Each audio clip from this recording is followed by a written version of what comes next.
Halo teman-teman semua, pada video sebelumnya kita udah membahas tentang tipe data yang terdapat di Python. Nah, pada video kali ini kita akan membahas lebih lanjut dua tipe data, yaitu integer dan float. Kita juga akan menggunakan operator matematika pada integer dan float tersebut. Nah, gitu. Pada suatu kasus tertentu gitu kita perlu melakukan perhitungan pada kode yang kita tulis. Nah, makanya kita mempelajari hal ini. Semoga video ini dapat bermanfaat. Mari kita mulai pembelajarannya. Oke, sekarang saya udah membuka Visual Studio Code-nya gitu. Nah, untuk memulai pembelajaran kita bisa buat sebuah file baru yang kita sebut aja bilangan operator bilangan.py gitu. Nah, ini bebas kalau misalkan teman-teman mau ngasih namanya apa. Tapi untuk menjalankan filenya gitu, kita bisa tulis Python terus nama filenya. Nah, ini masih kosong karena emang kita belum nulis apa-apa. Nah, tipe data numerik di Python itu kalau kita ingat-ingat lagi ada integer, terus ada float ya. Kalau integer kayak 1, 2, 3 gitu. Nah, pokoknya bilangan yang bulat. Tapi kalau misalkan float itu bilangan desimal, misalkan 1,0, 2,0, terus 3,14 gitu ya.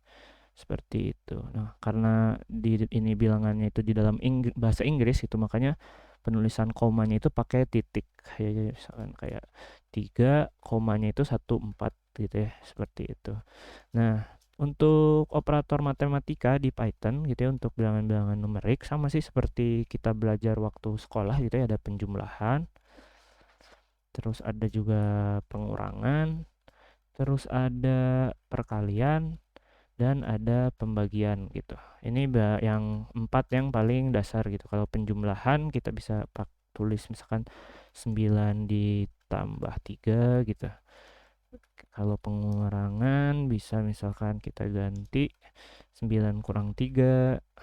Kalau perkalian misalkan kita bisa, nah lambang perkalian itu adalah bintang kalau di Python untuk perkaliannya.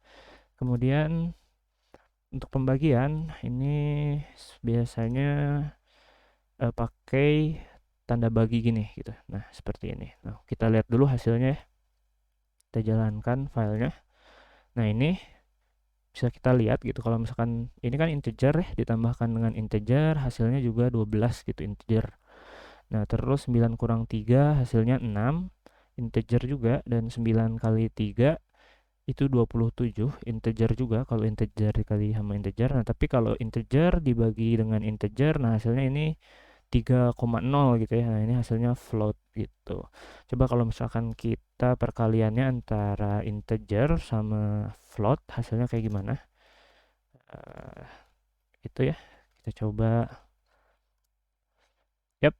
Nah, ternyata hasilnya juga kalau misalkan integer dikalikan dengan float itu adalah float gitu. Jadinya 27,0.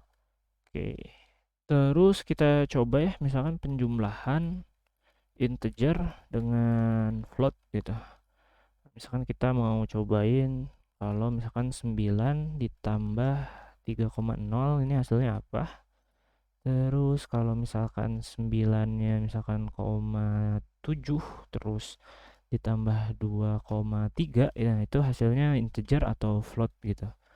Mungkin kita bisa komen dulu aja ini biar bisa fokus ke yang mau kita lihat. Oke, kita jalankan Python. Nah, ini hasilnya ternyata kalau misalkan integer ditambahkan dengan float juga dua-duanya adalah float ya. Seperti itu. Kemudian untuk melakukan operasi pangkat di Python itu bisa dengan cara misalkan 2 pangkat 3 gitu ya. Nah, ini pangkat dengan bentuk bintang 2 kali gitu pangkat di Python. Sekarang kita lihat hasilnya. Ya, berarti ini 8 benar karena emang 2 pangkat 3 itu adalah 8. Kemudian ada juga misalkan kita mau yang namanya floor division. Di Python ada yang namanya floor division, itu seperti apa? Misalkan 5 di floor division 4. Ketika misalnya kita jalankan, nah ini 1 gitu ya. Nah, floor division mungkin untuk lebih jelasnya lagi, misalkan 20 kita bagi 3. floor division sama 3. Nah, itu hasilnya 6. Jadi floor division ini gimana? Dia bakal membulatkan ke integer yang paling bawah gitu. Misalkan 20 di floor division 3, kalau dibagi biasa harusnya kan ini 6,666 gitu ya. Nah, ini karena di floor division operasinya, maka dia akan dibulatkan ke integer yang paling bawahnya, yaitu 6. Nah, ini juga sama, 5 dibagi 4 kan harusnya 1,2 berapa gitu ya. Dan kalau di floor division, nah dia jadi dibulatkan ke 1. Kemudian ada juga yang namanya modulus operator. Nah, modulus operator ini kayak gimana? Misalkan kita mau ngebagi 4 sama 3, nah ini persen gitu ya kalau modulus operator. 4 di modulus 3 itu hasilnya berapa? 1 gitu. Kan 4 dibagi 3 itu sebenarnya nggak habis ya, ada sisanya. Nah, sisanya itu berapa gitu? Sisanya 1. Nah, kalau misalkan kita coba lagi, misalkan 5 di modulus sama 3. Nah, ini harusnya hasilnya 2. Nah, karena ya emang 5 dibagi 3 itu nggak habis. Nah, nggak habisnya itu berapa sih? 2-nya itu. Nah, ini makanya hasilnya 2. Seperti itu. Mungkin ada beberapa operator yang sudah kita gunakan dari zaman sekolah seperti penjumlahan gitu, pengurangan, perkalian, pembagian, terus mungkin juga pangkat. Nah, tapi ada beberapa operator yang asing seperti mungkin floor division dan modulus operator. Nah, sebenarnya itu ya di Python sendiri kita bisa menggunakan function-function yang udah disediakan untuk matematika. Misalkan kita mau menghitung nilai absolut dari sebuah angka gitu. Misalkan kita mau menghitung absolut. Nah, absolut fungsinya seperti ini, ABS gitu. Kemudian kita mau menghitung absolut dari minus 7 gitu. Absolutnya berapa? Nah, ini misalkan kalau kita pengen tahu hasilnya kan harusnya 7 dan memang benar 7 gitu. Jadi absolut itu absolut, terus bisa juga kita membulatkan suatu angka. Misalkan kita mau membulatkan angka 3,14 gitu. Nah, itu perintahnya apa? Itu round namanya. Round dari 314 gitu. Ini hasilnya berapa? Itu hasilnya adalah 3 gitu ya. Hasil pembulatan 3,14. Nah, bisa aja kita mau membulatkannya berapa banyak di belakang koma gitu. Kalau misalkan kita mau satu angka di belakang koma, nah itu bisa dengan mengisikan koma 1 gitu. Nah, itu hasilnya 3,1. Kalau mau dua angka bisa aja jadinya balik lagi gitu ya, karena ya ini udah 3,14 gitu. Nah, jadi ya itu untuk pembulatan ya.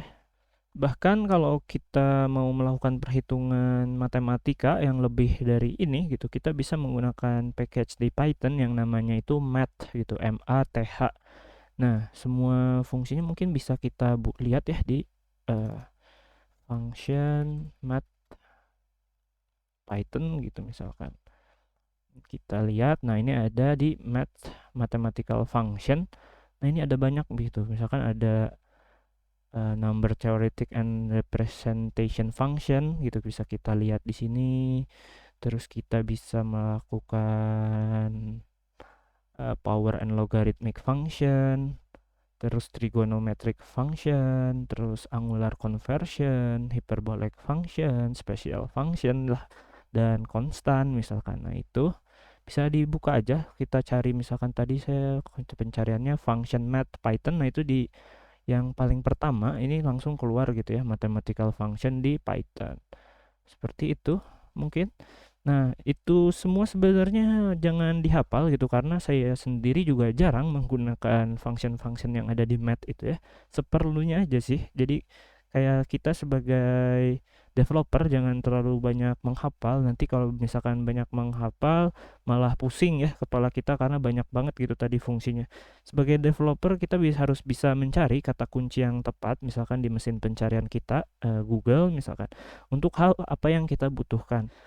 Oke, teman-teman, mungkin cukup untuk video kali ini.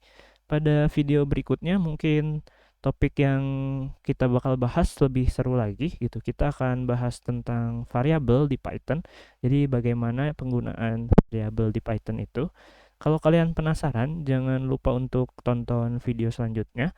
Terima kasih teman-teman. Oh ya, kalau misalkan ada yang kurang jelas dari video ini, bisa langsung tulis aja di kolom komentar gitu pertanyaan kalian. Sampai berjumpa lagi. Dadah.